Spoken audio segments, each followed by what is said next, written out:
नमस्कार, स्वागत है आपका क्यू वाइव नेटवर्क पर। मैं हूं नीलू व्यास और आज हमारी बजट डे लाइव कवरेज में आपका स्वागत है। निर्मला सीतारमण जो देश की वित्त मंत्री है, आज उन्होंने मोदी सरकार का लास्ट फुल बजट आज पेश किया है, क्योंकि 2024 में इलेक्शन है, उस समय वोट और अकाउंट बजट उस बार आएगा। तो जो फुल बजट है किसी भी चुनाव के एक साल पहले, आज उस बजट को निर्मला सीतारमण ने पेश किया। अब उस बजट की कुछ की हाइलाइट्स हैं। इसके पहले कि मैं आपको बताऊं, सबसे पहले मैं ये बताना चाहती हूं कि निर्मला सीतारमण ने अपनी 7 प्रायोरिटीज को, जिसको कि उन्होंने सप्त ऋषि का नाम दिया है, उस सप्त ऋषि यानी कि 7 प्रायोरिटीज को उन्होंने हाईलाइट किया है। यानी कि क्या क्या प्रायोरिटीज सरकार की होंगी इस अमृत काल के लिए। एक तरीके से जो बजट पेश किया है वो एक तरीके से अगर कहा जाए तो मोदी सरकार का विजन स्टेटमेंट है, जिसमें उन्होंने इंक्लूजन की बात किया है, जिसमें उन्होंने इंफ्रास्ट्रक्चर डेवलपमेंट की बात किया है, बड़े बड़े टैक्स में चेंजेस किए हैं, उसके डिटेल्स भी मैं आपको बताऊंगी। लेकिन एक तरीके से जिस तरीके से मार्केट में एक बड़ा उछाल देखने को मिल रहा है, सेंसेक्स जब निर्मला सीतारमण जब अपनी स्पीच शुरू कर रही थी तो 600 पॉइंट्स ऊपर उठा था सेंसेक्स, और भारी उछाल उसमें देखा गया है। यानी कि एक विन विन बजट के रूप में ये बजट देखा जा रहा है।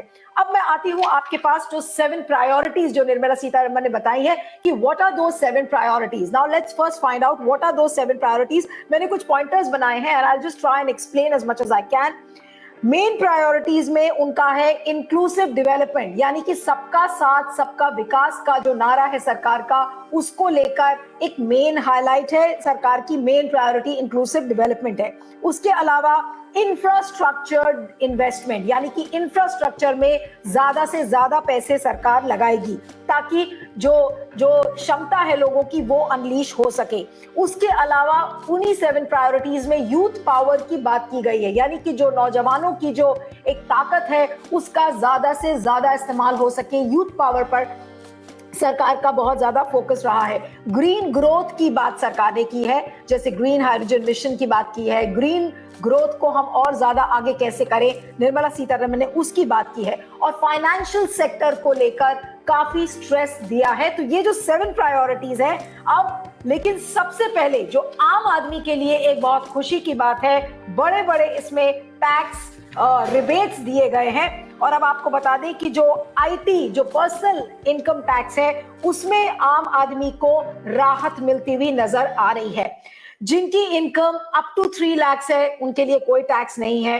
3 to 6 लाख का जो इनकम टैक्स स्लैब है उसमें 5% टैक्स है। 6 to 9 लाख का जो टैक्स स्लैब है उसमें 10% है। 9 to 12 लाख में 15% है और 15 लाख के ऊपर 30% है। और जो सबसे अच्छी खबर और जो सबसे बड़ी हाईलाइट आज के बजट की है कि जो इनकम टैक्स रिबेट 5 लाख की इनकम तक के लिए मिलता था, तो उस इनकम टैक्स रिबेट की जो लिमिट है उसको बढ़ाकर 5 लाख से 7 लाख कर दी गई है। और आपको ये यहाँ पर बताना जरूरी होगा कि जब निर्मला सीतारमण ये बजट दे रही थी तो उन्होंने कहा I am the middle class, यानी कि हम मिडिल क्लास हैं। और मिडिल क्लास को लुभाने के लिए ये पूरा बजट है।